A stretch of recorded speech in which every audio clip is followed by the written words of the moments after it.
मुख्यमंत्री महोदय मुकेश अग्निहोत्री जी, सम्मानित कर्नल धनीराम शांडिल जी, सम्मानित चौधरी चंद्र कुमार जी, सम्मानित हर्षवर्धन चौहान जी, सम्मानित रोहित ठाकुर जी, सम्मानित अनिरुद्ध सिंह जी, सभी सीपीएस, सभी विधायक महोदय, प्रेस बंधु, हमारे नजीम जी जो सेक्रेटरी ट्रांसपोर्ट है, डायरेक्टर अनुपम कश्यप जी, सभी सम्मानित अधिकारी। सबसे पहले तो मैं मुबारकबाद देना चाहूंगा हिमाचल की जनता को, परिवहन विभाग को, कि देश का पहला सरकारी विभाग परिवहन विभाग पूरी तरह से इलेक्ट्रिकल होने जा रहा है। इसके लिए मैं सभी अधिकारियों को बहुत बहुत शुभकामनाएं मुबारकबाद देता हूं। आप जानते हैं कि आज प्रदूषण एक गंभीर समस्या है जो न सिर्फ हमारे वर्तमान को नष्ट कर रही है बल्कि ग्लोबल वार्मिंग को भी बढ़ावा दे रही है। भारत जैसे देश में जो कि विश्व के सर्वाधिक वायु प्रदूषित देशों में से एक है और यह समस्या और भी गंभीर होती जा रही है, जहां एक तरफ हमारी अर्थव्यवस्था विकास की ओर अग्रसर हो रही है तो वहां दूसरी ओर वाहनों की बढ़ती संख्या वायु प्रदूषण को बढ़ाती जा रही है। देश में तकरीबन 33 करोड़ के करीब वाहन है और हिमाचल प्रदेश में 21 करोड़ के करीब वाहन पंजीकृत है, 21 लाख के करीब वाहन पंजीकृत है। हमने प्रयास किया, अभी हमारी सरकार को बने हुए 50 दिन हुए, हमने प्रयास किया और हमें प्रयास में सफलता मिली और इस सफलता को हम आगे भी बढ़ाएंगे। बहुत जल्दी ही हम परमाणु, नालागढ़, ऊना, हमीरपुर, नादौन, देरा परिवहन लाइन को क्लीन एंड ग्रीन कॉरिडोर बनाने जा रहे हैं। इसके अलावा शिमला शहर व इसके आसपास के क्षेत्रों में चलने वाली अधिकतर बस रूट्स पर ई बस चलाई जाएगी। रामपुर शिमला कॉरिडोर में भी अधिकांश ई बसें चलाई जाएगी। शिमला जो लोकल डिपो है उसको पूरी तरह से इलेक्ट्रिकल बस डिपो बनाया जाएगा। इस दृष्टिकोण से हम आगे कार्य कर रहे हैं। हमारी सरकार बनने के बाद हमने प्रयास किया है कि जो आम जन है, आम जनता है, उसको कैसे परिवहन की सुविधा मिले। आर्थिक तंगहाली के बाद भी हम दिन रात मेहनत कर रहे हैं, सभी मंत्रिमंडल के सदस्य, सभी कांग्रेस के विधायक, कि किसी न किसी प्रकार से इस प्रदेश को जो आर्थिक बदहाली के दौर से गुजर रहा है उसकी अर्थव्यवस्था को आने वाले 4 सालों में कैसे मजबूती प्रदान की जाए। इस दृष्टिकोण से हमने कार्य किया।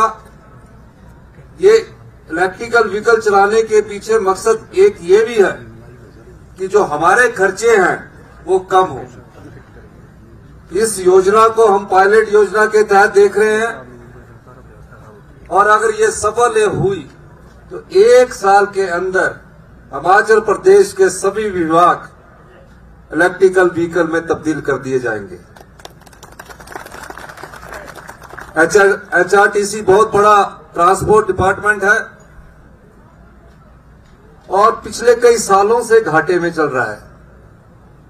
सरकार ग्रांट देती है, फिर उस पर कर्जा ले लिया जाता है, फिर हमारी बसें चलती है। हिमाचल प्रदेश एक वेलफेयर राज्य है।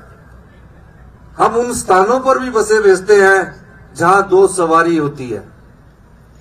वहां हम घाटे की परवाह नहीं करते, लेकिन हम समझते हैं कि हिमाचल की जनता ने कांग्रेस की सरकार को जो बहुमत दिया है उस बहुमत के अनुसार समाज के अंतिम व्यक्ति तक पहुंचने का दायित्व कांग्रेस पार्टी की इस जिम्मेदार सरकार के पास है।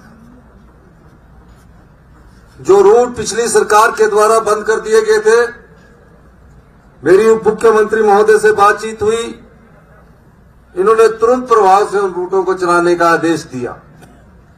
जब हमने परिवहन विभाग का खाका खंगाला तो तकरीबन 700 करोड़ रुपए का कर्जा उस पर भी चढ़ा हुआ है।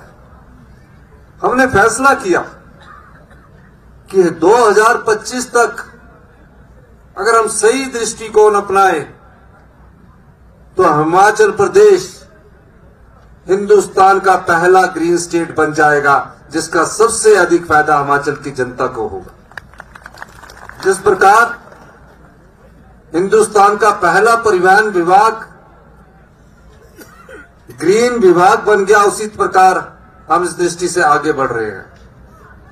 हम जानते हैं कि हमें जो वादे किए हैं उन्हें पूरा करना है, और जो सरकारी कर्मचारियों का, पेंशन भोगियों का जो 11,000 करोड़ रुपए का कर्ज है, एरियर के रूप में सरकार पर चढ़ा है, जो हमें विरासत में मिला है, 75,000 करोड़ रुपए का जो कर्ज और विरासत में मिला है, उसको भी कैसे कम किया जाए, इस दृष्टिकोण से हमारी सरकार काम कर रही है।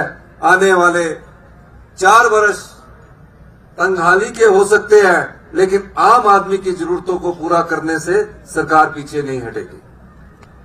मैं आज एक बार फिर से अपने परिवहन विभाग को मुबारकबाद देना चाहूंगा, और यह भी चाहूंगा कि किसी जो हमारा एचआरटीसी डिपार्टमेंट है वो पूरा का पूरा आने वाले दिनों में चरणबद्ध तरीके से पूरा का पूरा इलेक्ट्रिकल कर दिया जाए। वो मुख्यमंत्री महोदय ने कहा कि जल्दी हम 300 इलेक्ट्रिकल बसेस खरीदने जा रहे हैं। हमारा प्रयास है कि अगले 2 साल तक हम कम से कम जो एचआरटीसी डिपार्टमेंट है उसमें 60% बसेस को इलेक्ट्रिकल कर दिया जाए। इस दृष्टि से हम अपना कार्य कर रहे हैं, और जब ये 60% इलेक्ट्रिकल हो जाएगा तो हमारा जो एचआरटीसी डिपार्टमेंट घाटे में जा रहा है वो फायदे में आ जाएगा।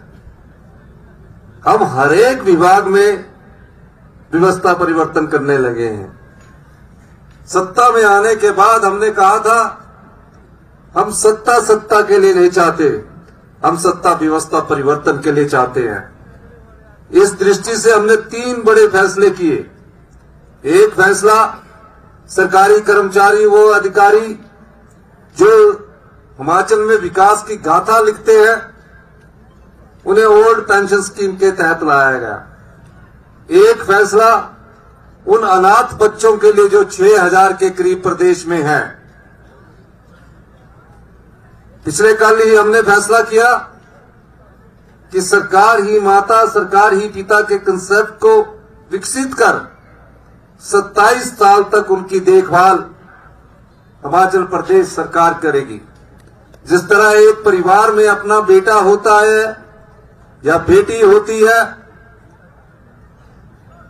उसका पालन पोषण उसका परिवार करता है, उसी तरह सरकार इन अनाथ बच्चों का पालन पोषण करेगी। मुख्यमंत्री बनने के बाद परंपरा थी कि सचिवालय में जाया जाता था। मैं अनाथ बच्चों के अनाथ आश्रय में गया, उनसे सीखा, और आज मुझे इस बात का गौरव महसूस हो रहा है कि हमने जो सीख उनसे ली उसको अमली पे जामा पहना दिया गया है। जल्दी ही इस मामले में हमारा कैबिनेट नोट आएगा और इस योजना को लागू कर दिया जाएगा। आपके इर्द गिर्द भी कोई अनाथ बच्चा जो शहरों में रहता है या अपने रिश्तेदार के पास रहता है, अनाथ केवल वो नहीं है जो अनाथ आश्रम में पढ़ रहा है। कई ऐसे बच्चे हैं जिनके माँ बाप नहीं है पर अपने रिश्तेदारों के पास रहते हैं। वो अपनी जिंदगी को बांध कर रखते हैं। हम नहीं चाहते कि वो किसी की दया दृष्टि पर जाए।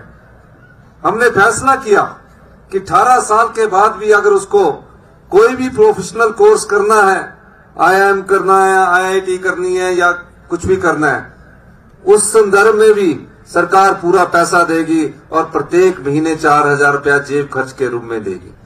27 साल तक सरकार उसका ख्याल रखेगी और मकान बनाने के लिए भी अगर उसे जगह की जरूरत होगी तो 4 विश्वे उस अनाथ बच्चे को जिसके माता नहीं है, पिता नहीं है, ये सरकार उपलब्ध करवाएगी।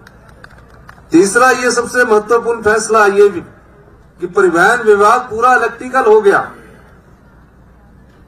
और आने वाले समय में हिमाचल की भौगोलिक स्थितियों को देखिए, हिमाचल की सुंदरता को देखिए। अगर ये प्रदूषण मुक्त हिमाचल प्रदेश अगले 3 साल में अगर हो जाएगा, मैं कह सकता हूं आपकी आर्थिक समृद्धि आएगी। कितने होटल व्यवसाय वाले लोग हैं जो आज ये देखते हैं लोग बाहर से हिमाचल में रहने के लिए आएंगे और हमारी आर्थिक समृद्धि का प्रमुख कारण प्रदूषण मुक्त हिमाचल प्रदेश जब होगा तो हमारे आय के साधन बहुत अधिक होंगे। इन्हीं शब्दों के साथ मैं एक बार फिर से सभी मंत्रीगण का, सभी पत्रकार बंधुओं का, अधिकारियों का और जो भी हमारे साथ आए मुख्य अतिथि है या अतिथिगण है, आप सबका धन्यवाद करता हूं कि आप इस व्यवस्था परिवर्तन में हमारे साथ शामिल होना चाहिए और हम आपके साथ आपकी समस्याओं को निपटाने के लिए कंधे से कंधा मिलाकर आगे बढ़ते जाएंगे। बहुत बहुत धन्यवाद। जय हिंद, जय भारत।